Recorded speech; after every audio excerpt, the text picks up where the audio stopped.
Dear student अस्सलाम वालेकुम। जैसा कि आज हमारा टॉपिक है what is difference between photosynthesis and respiration. हम इस वीडियो में फोटोसिंथेसिस और रेस्पिरेशन के दरमियान डिफरेंस के ऊपर डिस्कस करेंगे। फोटोसिंथेसिस में एनाबॉलिक प्रोसेस होता है। एनाबॉलिक प्रोसेस किसे कहते हैं? जिसमें छोटे छोटे मालिक्यूल्स अगर मिलके बड़ा मालिक्यूल बना लेते हैं, जैसा कि कार्बन डाइऑक्साइड और वाटर छोटे छोटे मालिक्यूल्स मिलके बड़ा मालिक्यूल ग्लूकोज बना रहे हैं, तो इसको हम एनाबॉलिक प्रोसेस कहते हैं।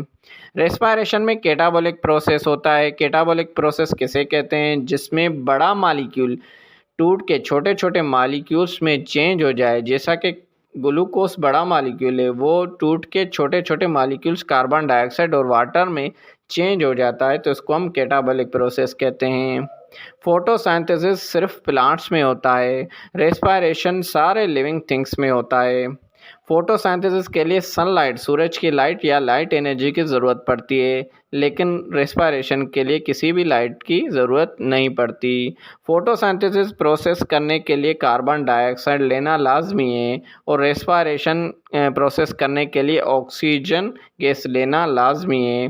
फोटोसिंथेसिस में जो रिलीज़ होती है वो ऑक्सीजन गैस होती है और रेस्पिरेशन में जो रिलीज़ होती है वो कार्बन डाइऑक्साइड गैस होती है। फोटोसिंथेसिस दिन के टाइम डे टाइम में होती है, लेकिन रेस्पिरेशन हर टाइम में होती है, भले मॉर्निंग हो, इवनिंग हो, नाइट हो। फोटोसिंथेसिस के लिए क्लोरोफिल की ज़रूरत पड़ती है प्लांट्स को, लेकिन रेस्पिरेशन के लिए किसी भी क्लोरोफिल की ज़रूरत नहीं पड़ती। ये था डिफरेंस बिटवीन फोटोसिंथेसिस और रेस्पिरेशन।